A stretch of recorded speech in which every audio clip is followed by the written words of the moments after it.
Okay, so we have a couple more components factors that shift demand that we have to sort out. So just one hint that I thought of after the finished recording the last video for the homework is in a few of the questions you kind of have to decide are two goods complements or substitutes.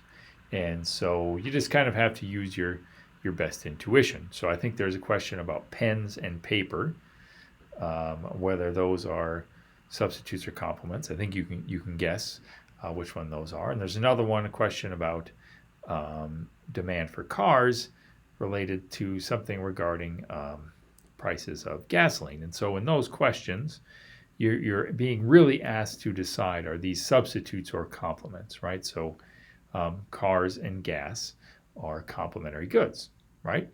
The more gas you use, that is going to affect your demand for cars and vice versa, right? So that's something that we'll come back to when we discuss the homework assignment, how that may work, and we'll kind of look at some of that when we put all of this together. Okay, so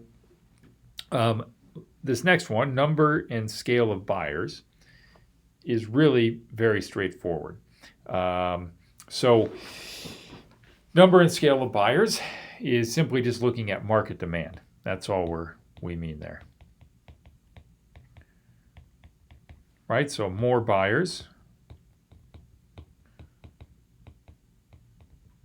implies an increase in demand. Fewer buyers, a decrease in demand, right? So if the population is going to increase, generally speaking, at any price, demand is increasing. So an increase in demand. So that one is very, very straightforward, right?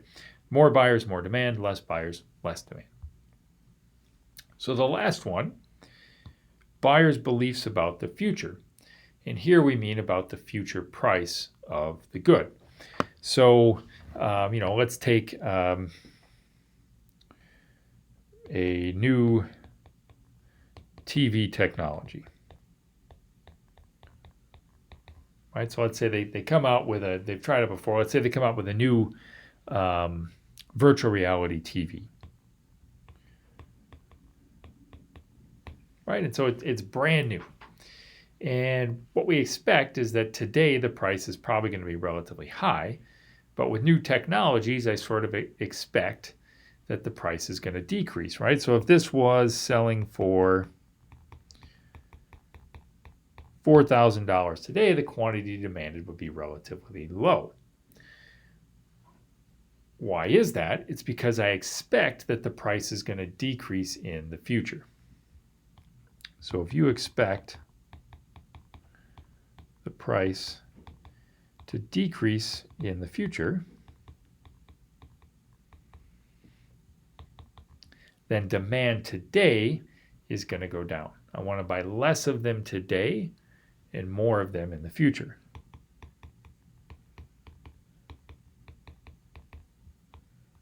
And if I expect the price to increase in the future, then demand today is going to increase.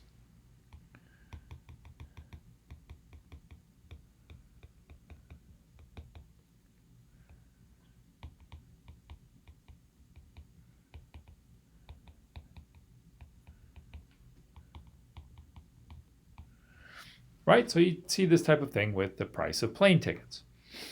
So as you get further or closer to the date of travel, generally speaking, you kind of expect at some point the price is going to increase.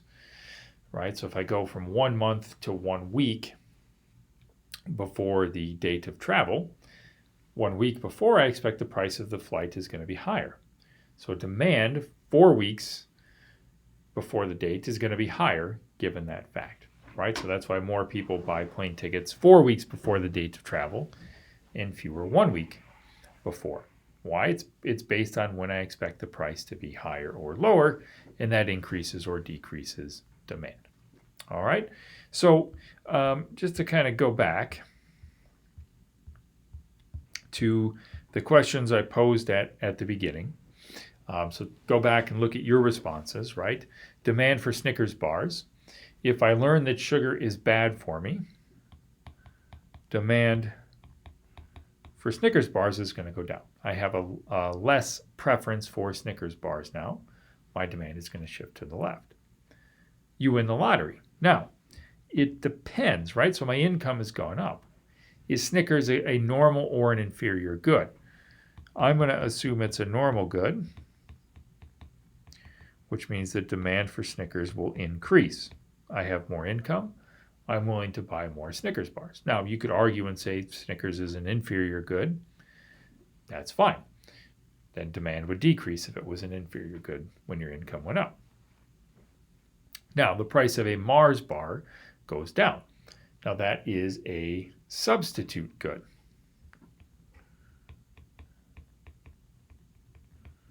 Right? So if the price of the substitute goes down, now I'm going to buy fewer Snickers and more Mars bars. So demand for Snickers goes down.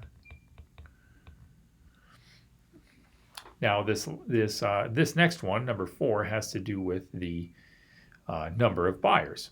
Right? If I consider demand in Oshkosh versus Chicago, demand in Chicago is higher.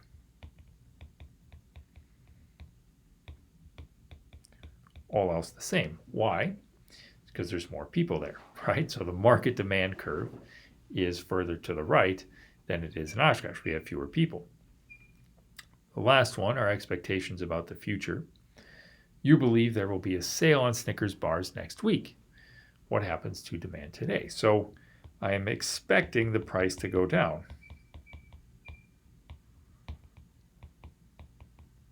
And so my demand today is going to decrease. I don't want to buy it today. I want to wait and buy it in the future.